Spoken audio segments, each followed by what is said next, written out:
শ্রেণীর শিক্ষার্থী বন্ধুদের জন্য সম্পাদ্য 2 এর অঙ্কন প্রক্রিয়া নিয়ে আলোচনা করব। সম্পাদ্য 2 এ বলা হয়েছে প্রদত্ত রেখাংশের সমান করে রেখাংশ আঁকতে হবে, অর্থাৎ একটি রেখাংশের সমান করে আরেকটি রেখাংশ আঁকতে হবে। তাহলে আমরা কিভাবে অঙ্কন করি সেটা একবার দেখে নিই। প্রথমেই আমরা এবি একটি রেখাংশ আঁকবো। এবি একটি রেখাংশ আঁকি। এটা কিন্তু সুবিধামতো ব্যাসার্ধ নিয়ে আমাদের আঁকতে হবে। এখন পেন্সিল কম্পাসের কাঁটাটা আমরা এ বিন্দুতে বসাবো আর পেন্সিলটাকে বি বিন্দুতে বসাবো। বসিয়ে একটা মাপ নিব, এটা অনুযায়ী একটি মাপ নিব। এবার আমরা আরেকটি রেখাংশ আঁকবো। সিই যে কোনো একটি রেখাংশ আঁকবো। এটার নাম দেব সি আর এটার নাম ই, অর্থাৎ সি যে কোনো একটি রশ্মি নিই। এবার সি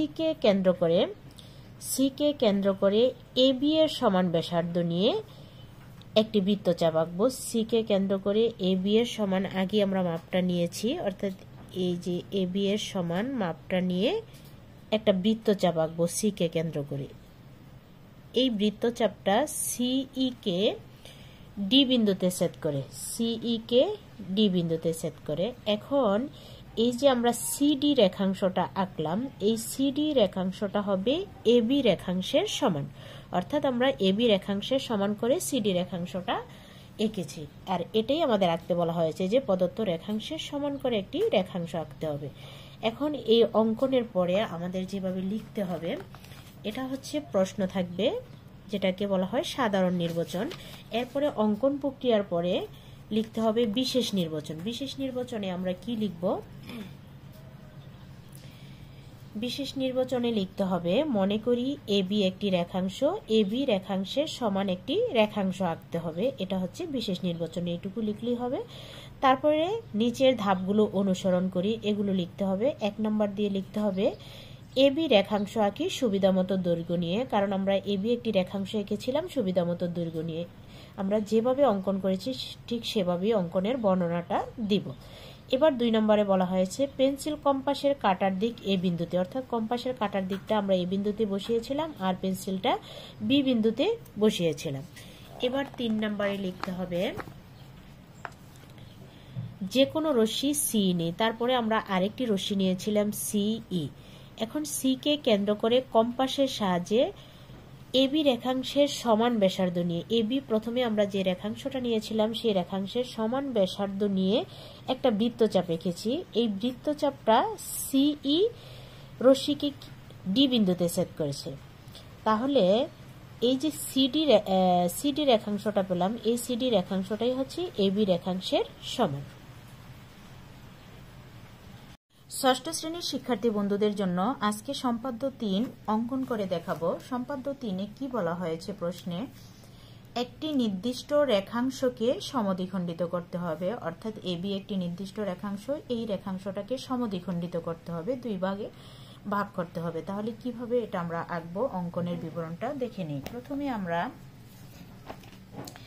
এবি একটি নির্দিষ্ট রেখাংশ নেব। প্রথমে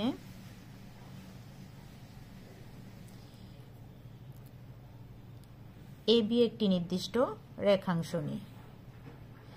এখন এ কে কেন্দ্র করে এটার নাম দিব আমরা এ, এটার নাম বি। এখন এ কে কেন্দ্র করে এবি এর অর্ধেকের বেশি ব্যাসার্ধ নিয়ে, এই এবি এর অর্ধেকের বেশি ব্যাসার্ধ নিয়ে এবি এর 2 পাশে 2টা বৃত্তচাপ আঁকবো। এদিকে একটা বৃত্তচাপ আঁকবো, এখানেও একটা বৃত্তচাপ আঁকবো।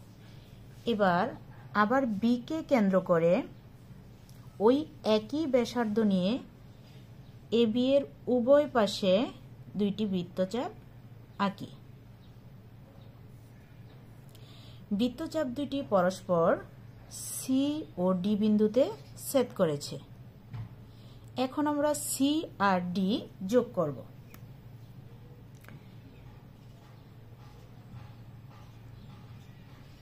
এই সি বিন্দু আর এই ডি বিন্দু যোগ করব। এবার এই সিডি রেখাংশ এবি কে ও বিন্দুতে ছেদ করেছে, সিডি রেখাংশ এবি কে ও বিন্দুতে ছেদ করেছে। তাহলে এবি রেখাংশ ও বিন্দুতে সমদ্বিখণ্ডিত হয়েছে। এখন যেভাবে আমরা আঁকলাম সেভাবে কিন্তু আমরা দেখে দেখে পড়াটা পড়তে পারি। যেমন প্রথমেই সাধারণ নির্বাচন, প্রশ্নটা হচ্ছে একটি নির্দিষ্ট রেখাংশকে সমদ্বিখণ্ডিত করতে হবে। তারপরে আমরা লিখব বিশেষ নির্বাচন। তাহলে কি বিশেষ নির্বাচনে হচ্ছে, মনে করি এবি একটি রেখাংশ।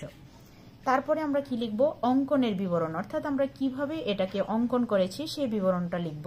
তাহলে আমরা প্রথমে কি লিখতে পারি যে এবি একটি রেখাংশ আঁকি। এবার এ কে কেন্দ্র করে এবি এর অর্ধেকের বেশি ব্যাসার্ধ নিয়ে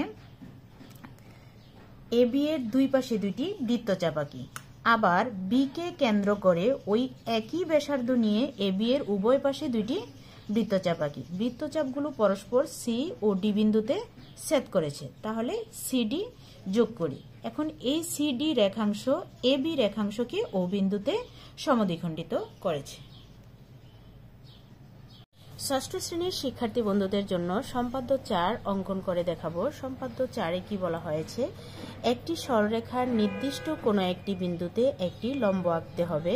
এখানে পদ্ধতি 1 নম্বরে আছে ত্রিকোণী বা সেট স্কয়ার বা রুলারের সাহায্যে একে একটা পদ্ধতি অনুসরণ করতে হবে। আর দ্বিতীয় পদ্ধতিতে আছে রুলার কম্পাসের মাধ্যমে আঁকতে হবে। তাহলে আমরা দ্বিতীয় পদ্ধতিটি অনুসরণ করব। প্রথমে বলা হয়েছে যে মনে করি পি সরলরেখার উপর একটি বিন্দু। এখন আমরা কিভাবে আঁকবো, প্রথমে একটি সরলরেখা নেব।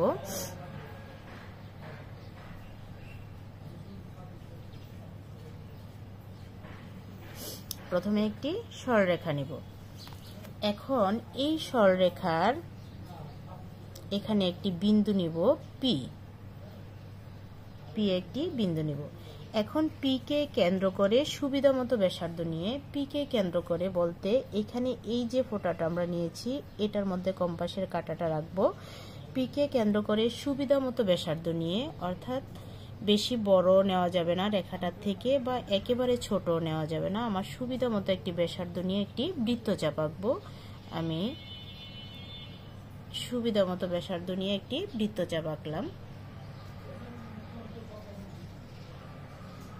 বৃত্তচাপ আঁকি যা সরল রেখাটাকে যথাক্রমে এ ও বি বিন্দুতে ছেদ করে। এখন এ ও বি কে কেন্দ্র করে এ বি এর অর্ধেকের বেশি ব্যাসার্ধ নিয়ে দুইটি বৃত্তচাপ আঁকবো।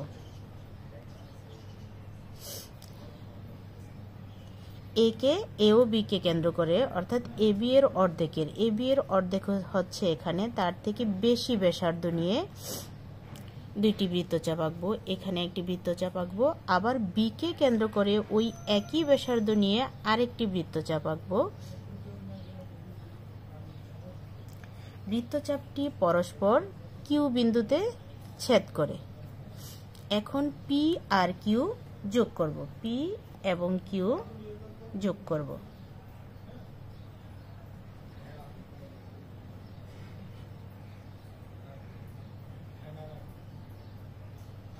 পি কিউ যোগ করি।